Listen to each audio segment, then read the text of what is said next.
Welcome, participants, to March 13th, 2019 Bachelor of Arts in Marketing presentation. Today we have Dr. Bevis and Dr. Michael Bevis. He's one of our faculty members here, and he's gonna present to you something that's kind of a weird name called psychodemographics. So this is not your Friday the 13th kind of show. This is a little more subdued than that, but it definitely has something to do with, psycho and demographics.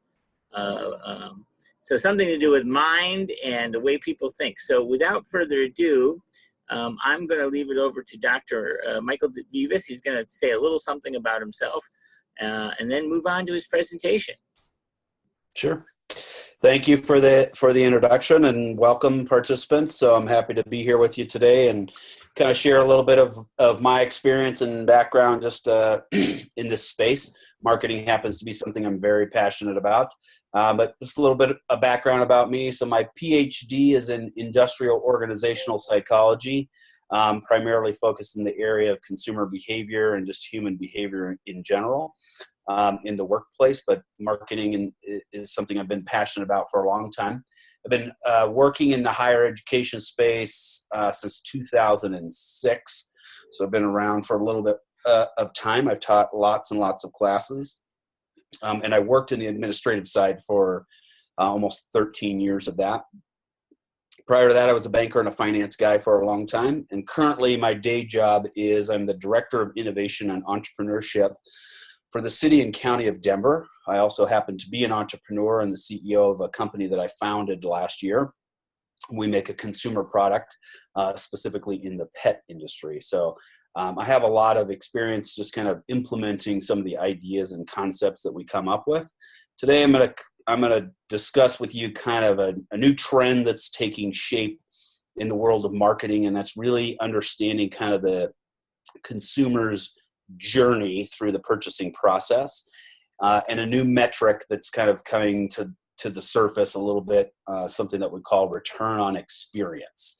So ROX versus ROI. For those of you in the marketing space, you understand what return on investment is, and the hard metrics with, if we're going to spend X amount of dollars on placing an ad in these various channels or these various platforms, what's the expectation as far as the number of customers and the amount of revenue that we might generate as a result of that.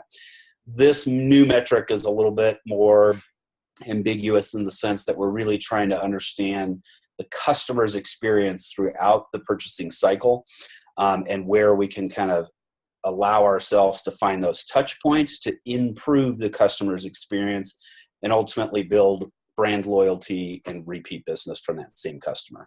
So without further ado, I'm just going to jump right into this. I believe the presentation will be made available to you later if you want, and you can certainly contact me directly if you have follow-up questions at the end. But really what we want to understand here is why understanding the customer's experience matters, and what that means to us as marketers and as individuals that are trying to move product or services for the companies that we're participating with. And so one of the things that's really interesting to focus on when we think about things like human behavior is that we're really centric around building community.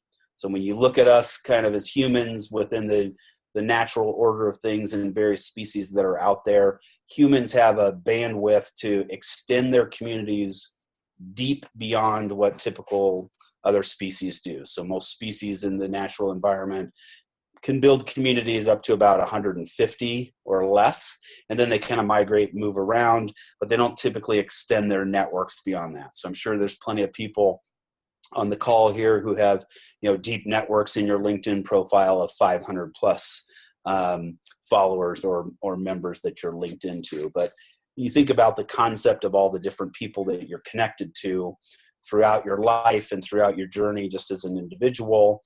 It's much deeper than what we see in other species around the world. So that's important to understand that from a marketing perspective, because now when we start to look at the consumers that we're trying to attract, we need to understand the communities that they're connected to and how that potentially can influence purchasing behaviors as well as deepen the relationships we build with those customers.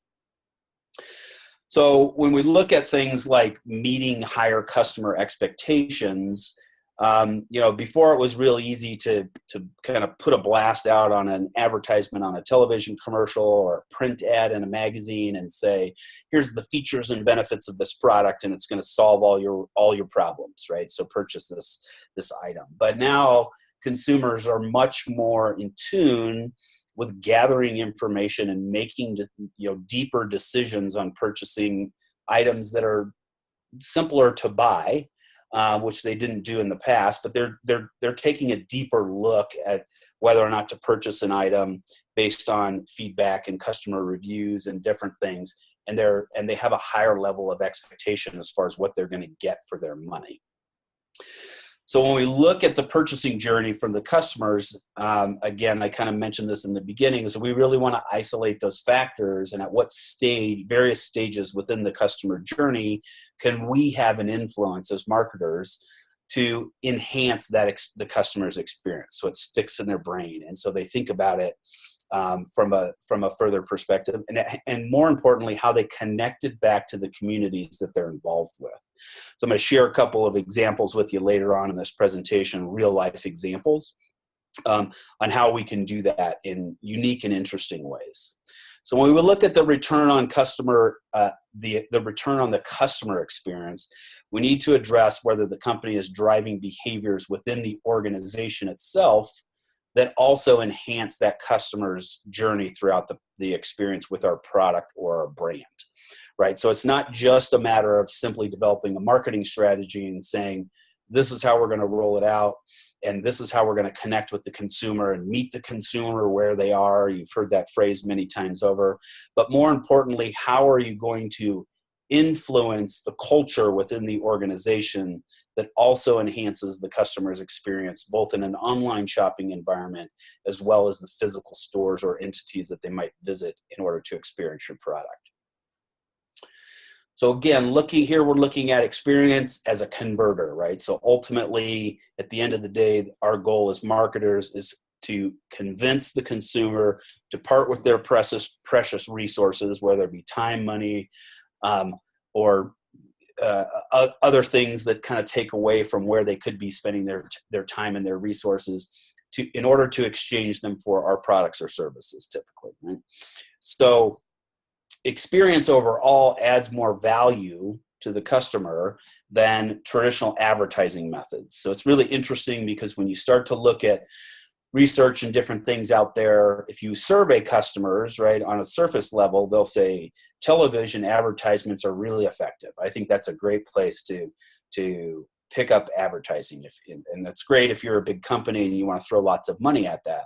But then if you dive a little bit deeper and you actually talk to the consumers and you understand how they make their purchasing decisions throughout that journey, you realize they're not actually influenced by the television ads. In fact, they're influenced by what other consumers have experienced with that product, service, or brand.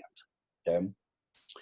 So early on, we focused on kind of the broader notion that what people really desire are not products and services, but satisfying experiences, right? So again, people are more in tune with the experience of something than the transactional aspect of it. That's why we see a lot of trends right now in different industries that are being created, entrepreneurs that are coming out and creating more experiential type of business models. So when you think about that back in the day when the smartphones came out and there was an app for that, right? There was always an app that allowed you to kind of connect and engage with some product, service, or function that you wanted to accomplish in an app. But now there's apps that are out there that are actually encouraging you to get outdoors or to connect with other community members and get out in your space and share an experience. And if you can do that and create that experience, and the consumer relates that experience to the brand associated with that app, it's going to be more ingrained in their brain and they're going to stick with it a little bit. Again, we want that interaction with the brand. I'm going to show you a real solid example of that in 30 seconds or less in one of my future slides here. And so again, how do we get that consumer to connect with the brand in a meaningful way, and more importantly, share it with their community in which they're connected, right? So one of the ways they do that is they, again, what's pushing the consumer over the edge to actually hit the purchase button on their Amazon order is typically customer reviews, right? So they want testimonials from real people who've had an authentic experience with the brand or the product itself, and that's the real influential factor.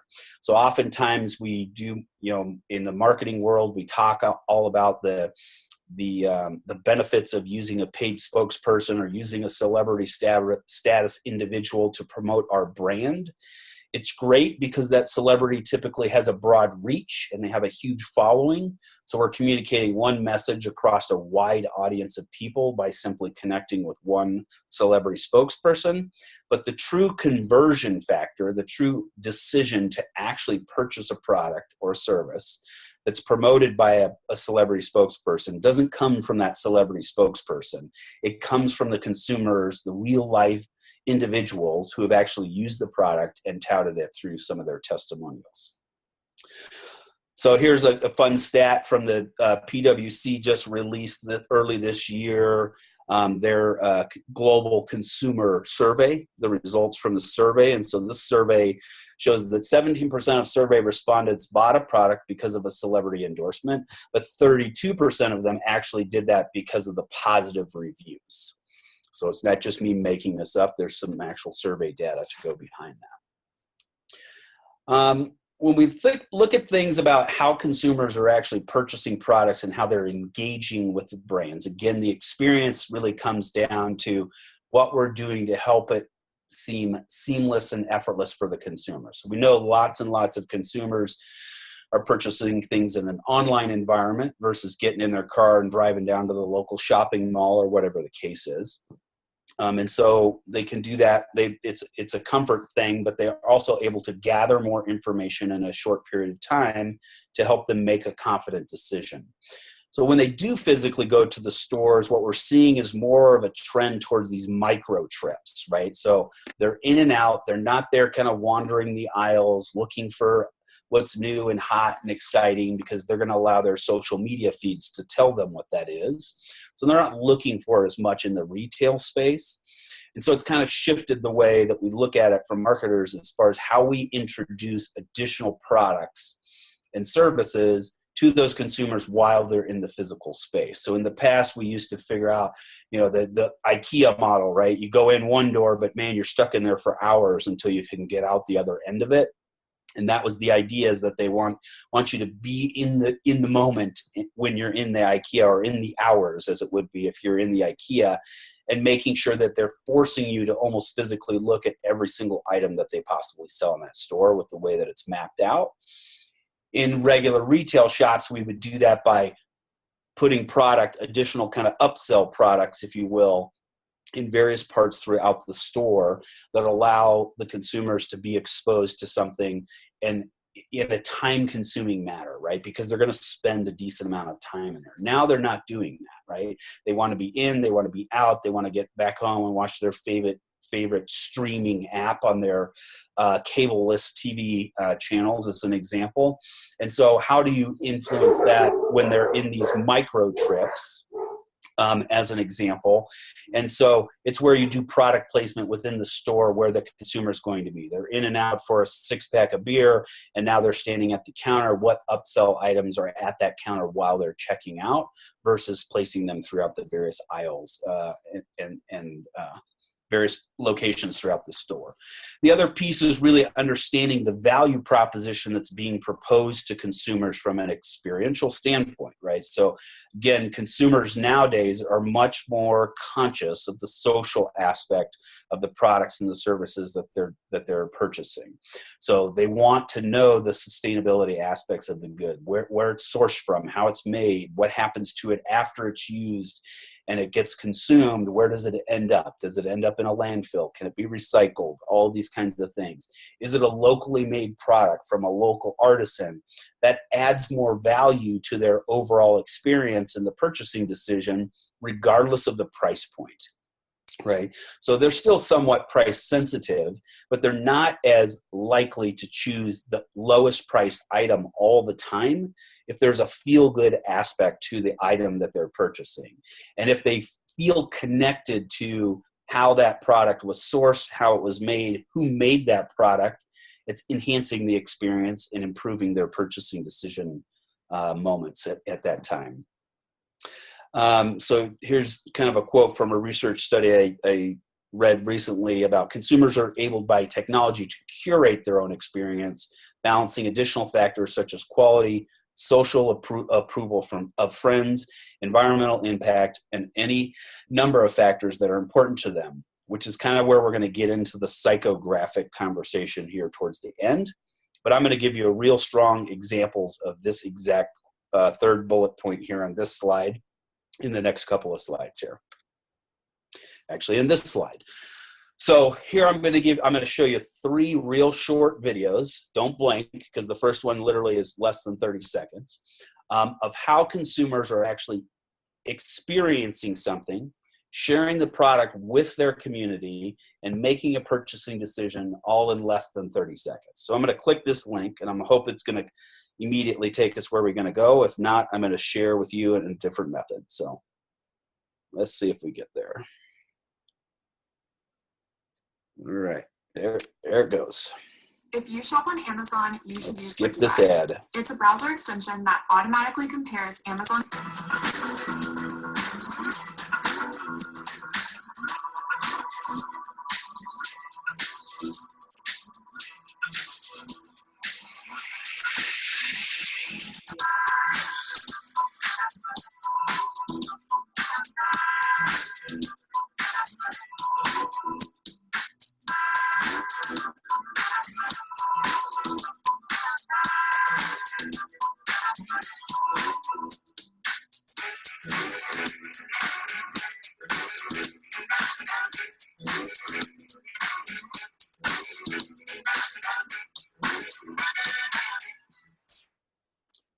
Okay, pretty simple there. Hopefully you got to see that. And what you were witnessing there is somebody actually connecting with a brand, in this case Converse, to try on shoes using a technology called augmented reality. So if you're not familiar with augmented reality, it's taking digital content and overlaying it on top of your real world environment. What's interesting about this technology is that it's pretty much free to create. There's dozens of apps out there that you yourself can download and play with and bring content to life right over the top of your real world experience. And what you witnessed in 30 seconds or less is that individual used their cell phone, which we all know they have, pointed it at their own feet and tried on shoes virtually, and not only tried them on, but actually got to share those shoes with their friends via their social media community, get immediate feedback from their friends that say, dude, those shoes are cool, you should buy them, and clicked purchase, right? So now they're obviously connected to that brand. Their friends are connected to that brand. They have more confidence in that purchasing decision, and they never had to leave their house in order to make that decision. So this is something that we can certainly measure and gauge from a return on the overall customer's experience, and it's going to build towards that brand equity that we're ultimately shooting for. Just to give you an example, another real world example of that exact technology, I personally have used that in my previous role that I was in when I was in higher education administration here in Denver, Colorado, and I increased enrollment for a physical ground campus of a college by nearly 700% enrollment by using that augmented reality technology. Completely free. All I did was take our existing marketing materials, and I took the images that were on those marketing materials that talked about the various programs and the different education degree-seeking programs that we offer, and I made those pictures come to life. And I allowed my instructors in those various programs to tell the story of what the students would experience if they chose their program. They got to see the classroom space live and engaging, all on a physical piece of paper. And then I take that piece of paper and I spread it around to all the high schools who are and their guidance counselors who are responsible for helping the students seek out and find colleges. Well, now the guidance counselors are super excited about the fact that they have this cool technology that they can use on their own cell phone. They don't have to do anything special. They don't have to create an account. They don't have to do anything. They just use the camera on their cell phone, and the piece of paper in their hand comes to life, and they're engaged with my brand, in this case, for a much longer period of time. More importantly, they take that piece of paper that they normally would have handed to the student, who probably threw it in the trash can 10 seconds after they left their office, and now that student is hanging on to that piece of paper, and they're showing all of their friends that information in the quad at the high school, et cetera, and now they can't wait to come to the campus to actually see the classrooms firsthand that they saw on a piece of paper. So think about that, a 700% increase in engagement and involvement from, in essence, what are my customers, students in this case. So this video here I'm going to show you is using a technology called QR codes, which we're all familiar with. But there's some very interesting stats in this video as far as how we've increased in customer engagement and the overall experience with the customer during this journey. So hopefully, I got to get back to my full slide here. There we go. Doritos is already the most popular snack on the planet. So to increase sales for 2010, we decided to make it something more than just a snack. We looked at how teenagers were spending their money and realized that for the price of a 99-cent bag of Doritos, they could just as easily buy an iTunes download or an Xbox upgrade. To compete for their dollar, we turned our late-night flavored chips into an entertainment experience that iTunes and Xbox could never offer, featuring one of the world's biggest pop icons, Rihanna. With a bag of the chips, users can direct their own version of a world premiere video for Rihanna's new track, Who's That Chick? An IR marker on the back of each bag gives users control over the video, letting them switch between Rihanna's day side and her night side as often as they like, creating their own custom version of the video.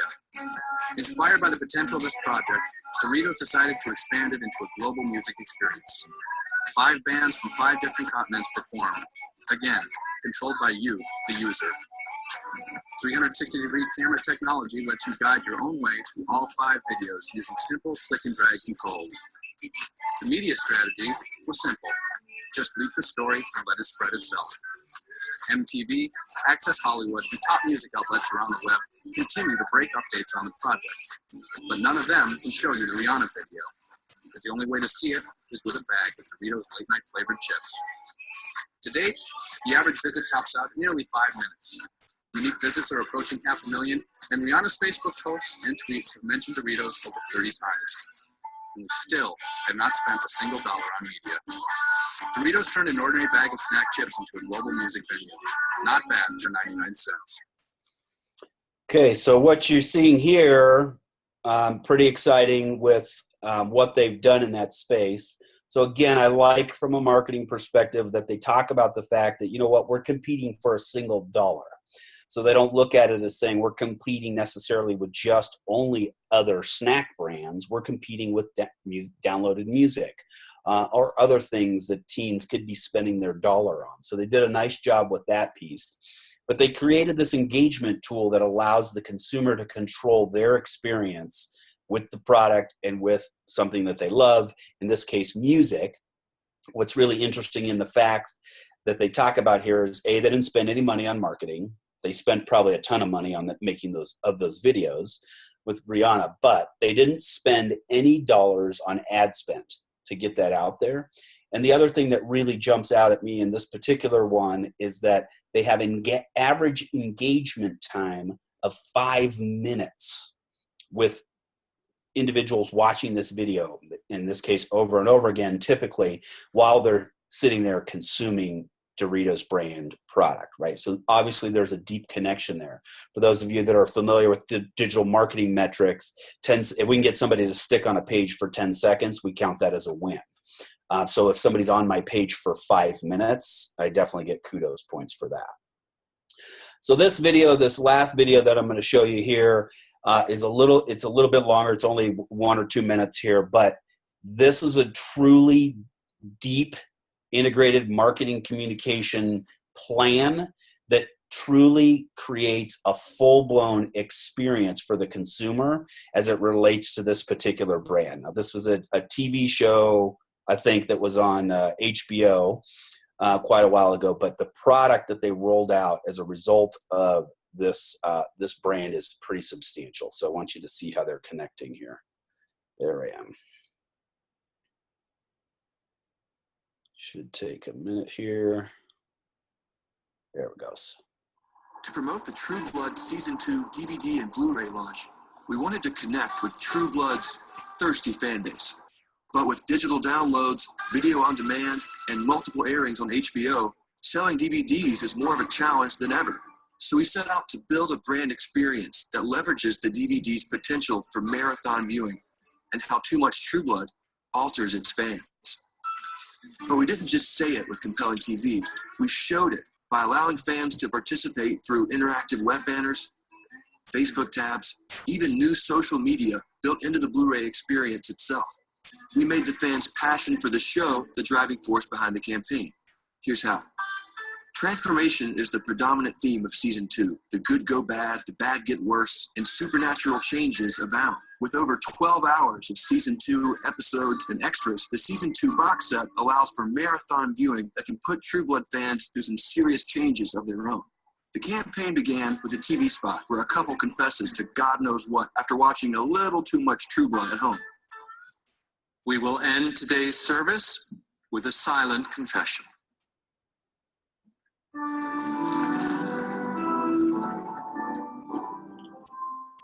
After 12 back-to-back episodes of True Blood, what will it make you do? I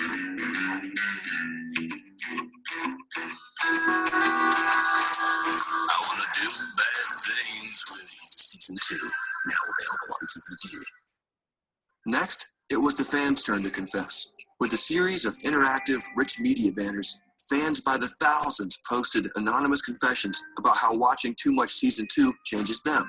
From the dirty to the bizarre, the fan confessions automatically became the headlines in future banners. And they all streamed to our own Facebook Confessions tab, where fangbangers continued to read and respond for weeks. Once the box set launched, the brand experience continued, the breakthrough piece of media built right into the Blu-ray features, True Blood Live Feed. With it, users would transform as they watched by linking directly to their Facebook and Twitter accounts. As fans watched the Blu-ray, their profile pics would transform, along with automatic updates to their walls and news feeds. True Blood Live Feed would also detect users' viewing habits as they watched and rewatched their favorite scenes, unlocking over 100 unique updates, gifs, and postings to chronicle their transformations. And every time they watched, a link to buy the box set and join the experience was right there next to their changing picture. The True Blood Season 2 box set campaign became a brand experience spanning across all media, even creating new media to leverage the devotion of True Blood's millions of rabid fans.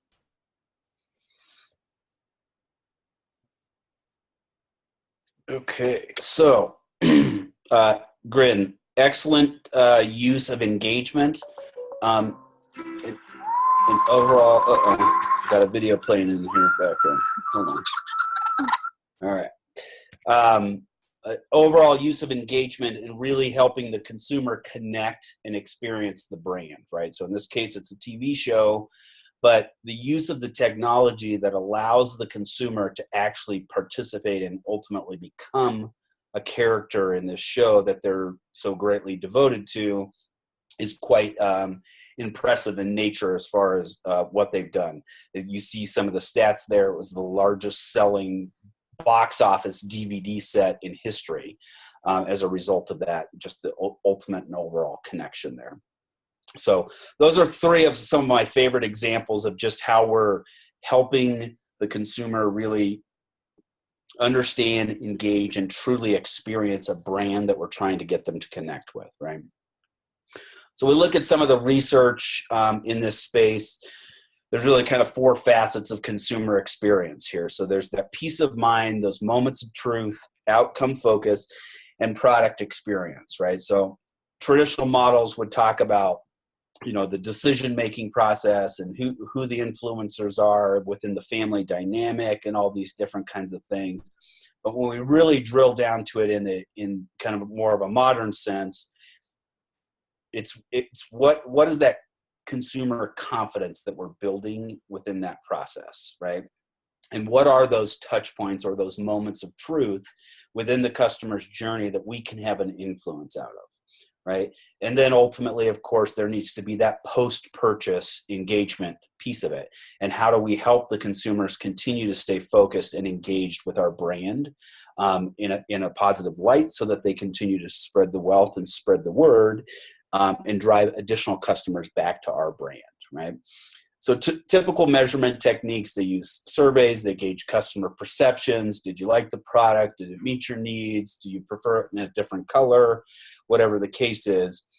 But they're not really truly capturing the consumer's experience throughout that purchasing journey, right? So again, we're really looking for those touch points. And when you look back at the video that I just showed you with the True Blood DVD set, right? There's data built within that. We can understand how many times a consumer is watching a certain scene within each video, which then would tell us information that we might use for future development to future storylines or future video production in these particular cases. So some of that technology allows us to find those customers throughout that journey in a much better way than a standard survey would reach for us. Schmidt's framework for customer experience management consists of the 5 steps that you see here: analyzing the experiential world of the consumers. And this is really what we're talking about when we dive into psychographics a little bit here. Building the experiential platform, right? You've heard this phrase over and over again in the marketing space: reach the consumers where they are. And really what that means typically is do something on a mobile device, right? So whatever ad spend you're going to do, make sure there's always a mobile component, because the consumers are out and about in the world. But more importantly, how are you connecting with the consumers to keep them engaged with your brand? So I'll go back to my education example that I gave earlier, when I use augmented reality to drive enrollment to the campus in this particular case. More importantly, I use that technology to engage my students outside of the classroom so that they were connected to the content that they were being taught in the classroom, even when they weren't in the classroom space. So I'll give you an example. One of the programs that we offered at the school was a welding program. And so we offered a certificate in welding. And we know that the students are engaged in social media and different things like that. So we created what we called the Fab Police for the welding students. And we challenged them to go out on the weekends when they're away from the classroom and find us bad fabrication welds. Almost everything that you touch, see, and experience in the physical world is welded in some point. And so what would happen is the students would be looking for these things outside of the classroom, taking pictures of it, uploading pictures on their Instagram pages, saying, oh my gosh, look at how terrible this weld is on this handrail, on the staircase, right? So they're looking for these bad fabrication welds as an example. And we're doing that to engage them, in this case, with our brand, which was the education model that we were trying to teach them. So think of unique and interesting ways in which you can keep your customers exposed to your brand or connected to your brand emotionally, even when they're not in the presence of your brand or your products, okay? So again, we're designing that brand experience. Think back to that example that I showed you with the Converse shoes, where the guy was able to try them on virtually with his phone, and the experience that he had by being able to share that with his friends effortlessly and get immediate feedback without having to get in his car and drag a bunch of his friends down to a physical store. So what's the overall experience and his connection to that brand now after being in that experience? Structuring the customer experience and engaging in continuous innovation, right? So again, we're looking at different things that will allow us to keep the customers connected to our brand and connected to the experience overall. So how do we measure some of this success? So traditional methods use things like they used solid metrics. Okay, ad spend on a TV or a print ad or a billboard or something like that is going to cost us X dollars a month, or X times X amount of exposures. that potential customers would be exposed to the ad, and how many sales should we expect to get as a result of that, and we measure that on a metric called ROI. Now with ROX, we're looking at things that are more consumer-based and brand performance models, right? And so there's this acronym out there, the CPBBPM, to measure brand success. And it kind of focuses on 4 critical constructs within the brand development itself. We're looking specifically at brand equity, brand trust, brand satisfaction, and brand loyalty. Ultimately, brand adds more value to your company than almost any other metric that you look at from a financial perspective. So we're always focused on bottom line. What's the bottom line? What's the net profit?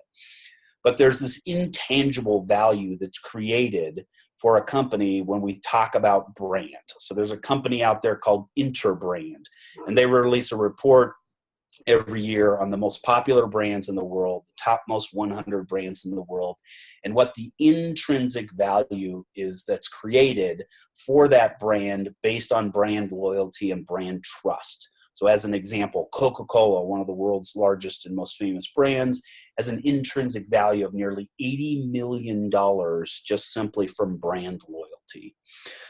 And so when you think of it from that standpoint, that's really where the metric and the opportunity is to measure the success of the various campaigns that you do.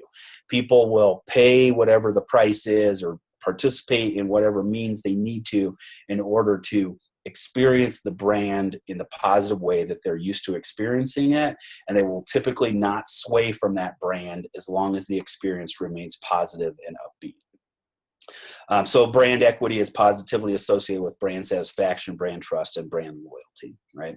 And so how we measure all this and how we know how to develop our campaigns and our marketing strategies really comes down to psychographics, right? So you're very familiar with demographics. Those are the hard numbers, right? I want males that make X amount of dollars that live within a 3-mile radius of this physical address. And those are the typical kinds of demographics that we seek out, right? But psychographics are really kind of the element that you should be connecting with to understand what moves your customer forward, right? So as marketers, we say things when we're trying to understand our consumer base, like, tell me what kind of beer is in your fridge, right? Notice that I didn't say, do you drink beer? Yes or no. That's a demographic metric. But if I say, what kind of beer is in your fridge, and you tell me I only drink microbrews from local breweries within Colorado, as an example, because I live in Colorado, so I got to tout my breweries. You got to keep them on the map here, right? If I say that's all I drink is microbrews, I can then start to make assessments on what other lifestyle choices and other behaviors those consumers will participate in, right? So if I say things to you like, who drives a BMW, as an example, we all have a stereotype in our mind of who that person looks like, right? And typically the answer you'll get from people when you ask that question is, oh, they're attorneys, they wear suits to work, they work in the city, and they do these types of things, right? But that doesn't tell us enough about that individual to really understand what's important to them, right? So when we think of things like psychographics, we're talking about the types of lifestyle choices that consumers make. I will pay more money to purchase a product that I know is sustainably sourced and organic and made by a local artisan than I will pay for a product that's made by a large corporation in the middle of the country that's constantly under investigation for environmental infringements, right? So those lifestyle choices and that overall psychographic makeup of that consumer is really what I want to understand, because then it allows me to craft messaging that allows me to communicate to that individual in a meaningful way, and then ultimately create an experience that helps them connect to my brand and stay connected for kind of years to come. And with that, I think I'm kind of at the end of my presentation here. I got some references there. As I mentioned, I'm happy to share the resources with you if that's how they come up. And Murad, I apologize, but I do not see where there it is. Okay. So here I'm back. And any questions that I can answer, please let me know. Thank you very much, Dr. Bevis. Very, very enlightening. Lots of great detail and information out there that you're presenting. I do have a couple of questions. So if you're a small business, and of course, you don't have to go into super depth, but just so potential students could understand, a lot of our students want to own small businesses and want to succeed. And one of the biggest things that a business might fail at is marketing. So Yep. When somebody owns a business and they say, well, how do I use these, how do I use psychographics, or how do I use these principles, some of the principles you discussed to in their small business, right? They're not big marketing companies. They're not going to have, information for data and all the things that, a well-funded marketing department might have, but there might be an individual, might be just them or them and their spouse and children or something like that. What can they do? How can this help them? There's all kinds of things they can do. And I'm in this space myself. I coach entrepreneurs in this space all day long. So the interesting thing is that the power of social media has allowed us to really develop what we call our clan, right? So social media in itself, let's just use a platform as one example, like Instagram, allows us to really seek out and connect consumers who are like-minded, right? And so this is very important. This is a very first basic step of marketing, especially when you're a small business and you're looking to grow a business. It's critically important that you understand that you do not want any customer. You want exactly the right customer, because the wrong customer costs you more money than they make you. And so when you're trying to seek out who is exactly the right customer, you use a platform like a social media, like an Instagram, to identify with people who have the same psychographic makeup as your ideal customer persona. So we actually go through an exercise. It's a simple one-pager type of exercise that paints the picture of that ideal customer. Now, we cover things like demographics. Like, yes, I want females that make, at least $80,000 a year, and, they live in this footprint. But more importantly, then I want those females who are active and they're outgoing and they go to yoga 3 times a week and they do whatever the activity is that ties back to the theme and the messaging of what my product does. And so that, with the invention of social media and those platforms, that information is free and it's available to any entrepreneur who wants to go out and seek it, right? Do a little bit of homework. I have a couple of tools and kind of worksheets and templates and things like that I use with people that I work with to help them kind of work through that exercise. It's literally called your ideal customer persona.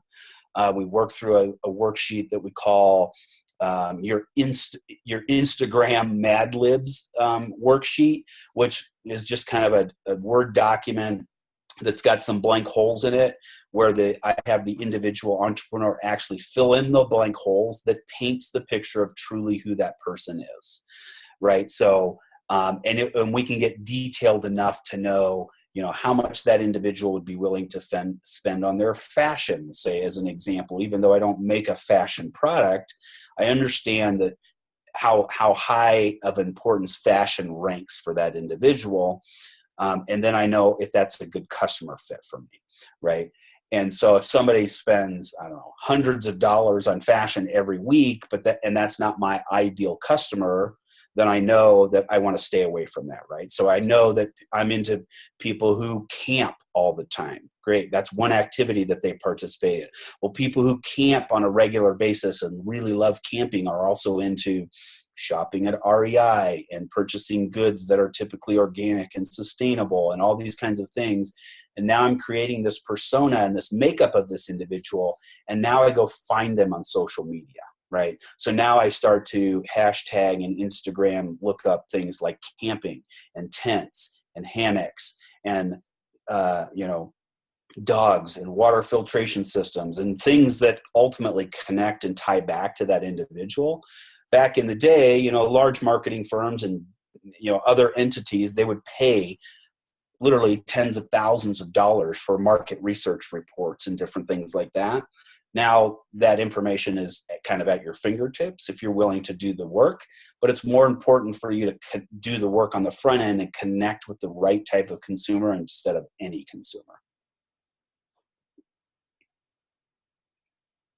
Wow, that's fantastic. So I was kind of looking through a couple of studies, and one of them, and I have the reference if anybody needs it, but one of the studies talked about psychographics and discussed how someone who buys, and I think you discussed this a little bit, but someone who buys environmentally friendly wine is also likely to enjoy outdoor activities, and is also likely to vote for or against, legislation to protect habitat, right? So we have multiple arenas. And they probably have a personal garden in their backyard. And they might have a personal garden and buy hemp clothing. They're probably composting via worms. Yep. And so these things, when they're analyzed, will come out with kind of how associated these are. But there's a general sort of lifestyle or life theme that makes its way through multiple arenas of a person's world. And Correct. So if you were and I'm just going to relate this back again to small business, but if you were a small business and you wanted to serve a customer, and let's say it could be selling anything, you're selling outdoor equipment, how might, by understanding your customer and offering those things that fit within that psychodemographic, help perhaps create a relationship, maybe a passion for your brand, and kind of keep them coming back to your store? That's an excellent question, and an excellent point, right? So with that psychographic makeup, we can be much more effective with our marketing efforts, right? So back in the day, we would spend lots of money on placing ads on a television commercial that's got millions of viewers, and hopefully somebody that is our ideal customer sees it and they make a decision, right, to come back to us. And in the meanwhile, there's millions of customers who aren't the right customer who also saw it. Not really an effective use of our dollar spend, right? But now with the power of social media and really understanding, say, who your customer is, right? We say in the social media space, the power that it happens in the DM, right? So it happens in the direct messaging. So let's use your example of the organic wine individual who wants to drink the organic wine. Well, I'm going to do a little bit of homework, but I can probably make that assumption that they do all those other things that you talk about. And I'm going to go find people who follow those things in social media, and then I'm going to start to dialogue with them. I'm not going to sell to them. I'm going to dialogue with them. Oh, cool. I saw that you have your own backyard garden in some of the posts that you do. Tell me what you're using for fertilizer. And I'm just starting a dialogue. And then, my social media page handle, as an example, might be branded with my product, or it might be me as the individual. But I'm not going to go out and immediately sell to them. I'm going to build a relationship with them. And this kind of the newer version, of marketing, and the newer wave of marketing allows us to truly connect with the right type of consumer for us and build that loyalty even before they've made their first purchase of our product or our service. And so we're able to connect with them in a meaningful way to say, hey, you're a good person. I'm a good person too. By the way, this is what I sell. If you're interested, check us out.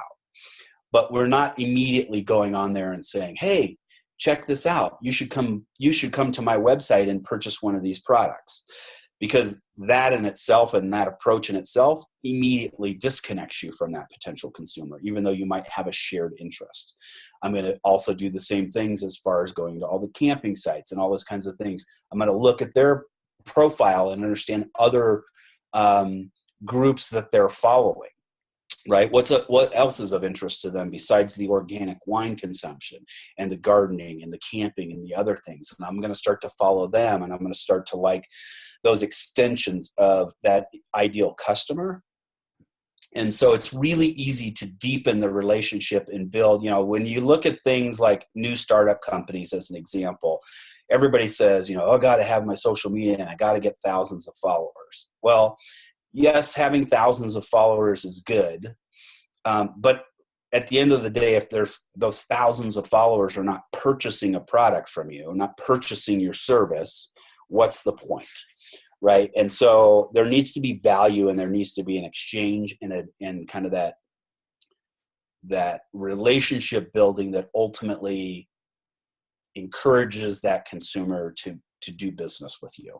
And so when you're building that relationship, make sure that you're liking and following and connecting with the types of people that will ultimately become consumers to you in the future, because having thousands of followers isn't beneficial if none of them are purchasing. Yeah, really good points. We're sort of running down to the end of time. If anybody has any questions, let me know, because I can ask if it's in the chat, or you can just speak out or raise your hand, and I'll open up your mic. You can talk into it. Let's see, Debo, you got any questions? I saw I turned on. Not quite, Murad. I think he did very well. He explained everything. I just want to know the difference between the intrinsic value for a company like Coca-Cola and that of a small company just starting up. Michael, what's the relationship between both?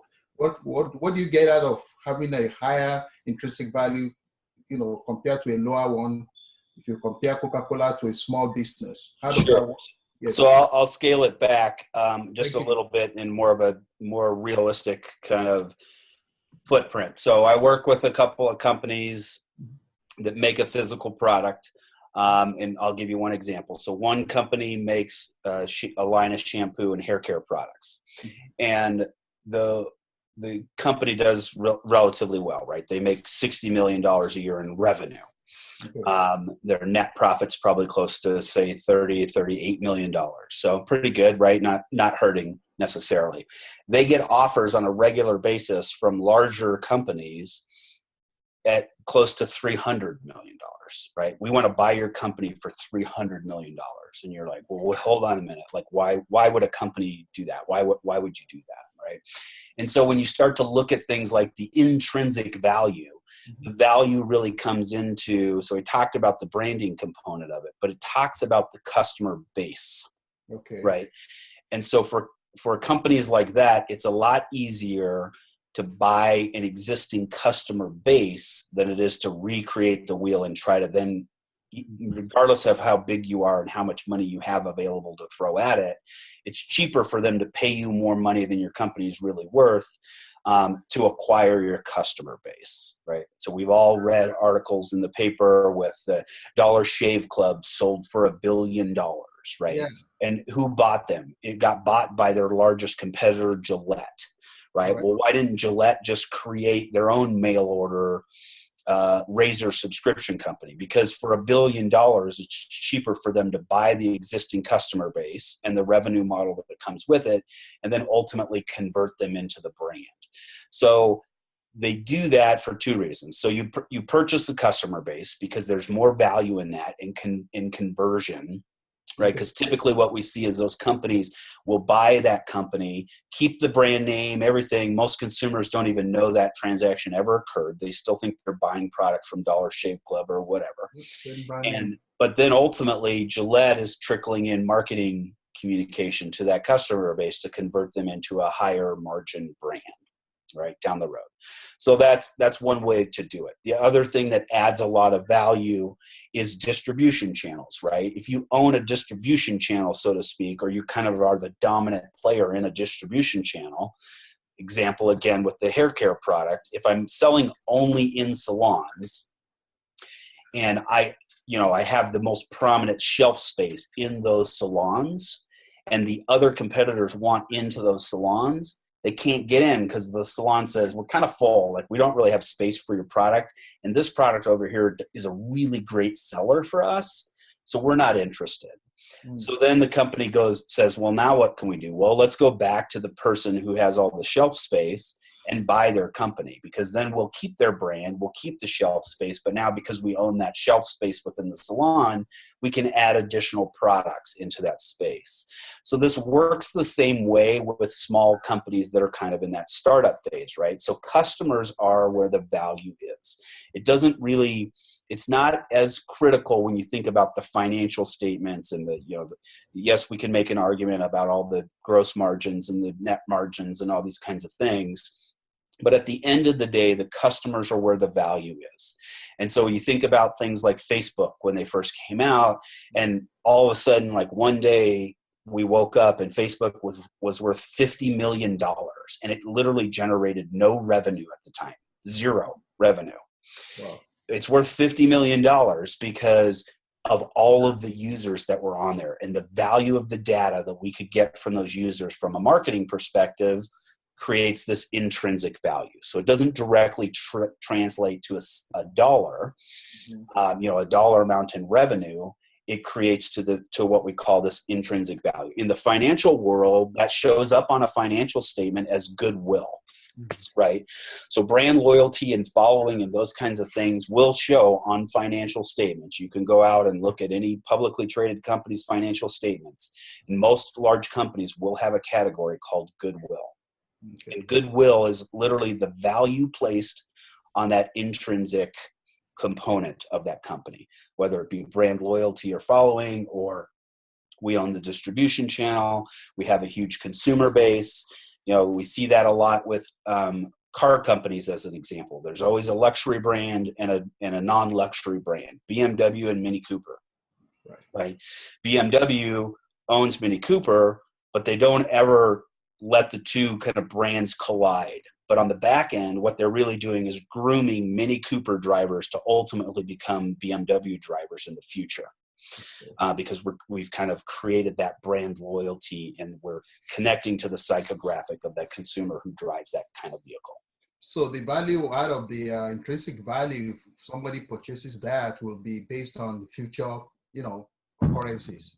Yeah, it's a little bit arbitrary, but when you look at companies that are purchased, so a typical metric that's used when you purchase a company or you acquire a company or you merge with a company is you typically would pay a company what they call 3 to 5 times EBITDA, so your earnings before interest, taxes, depreciation, and amortization. Okay. It's an accounting metric, right? And you say, okay, so the company's EBITDA is $100,000. I'm going to pay you $500,000, and I want to buy your company. That's how we assess value in a kind of a standard deal. But the intrinsic component can add a multiple X factor to that. So again, the example with the shampoo product, the EBITDA factor is probably close to $15 million in that particular company. So why would somebody pay $300 or $400 million to buy that company? It's because of the intrinsic value that they get well beyond the EBITDA factor. Okay, got it. Appreciate it. Thanks so much. Wow. Sure. Very good. Thank you. Any other questions? Melanie, Avisha? I just wanted to thank you for your time and great information. I really enjoyed it. Thank you very much. Great. Thank you. Very nice. Thank you. Yes, I also want to thank Dr. Bevis as well as everybody else for coming. This was presented to you from the Bachelor of Arts in Marketing Student Club, and you're welcome to join up with that if you've graduated as an alumni or you are a current student. And be advised, this video may be out there. You might be able to see it and put it in your classrooms and watch it coming out in the near future. So thank you, everybody, for showing up. And if you have any questions, concerns, issues, you're free to email me. And that's Dr. Murad Abel, and MURAD ABEL at ashford.edu. And with that, I want to thank everybody for coming, and have a great day. I was going to stop recording.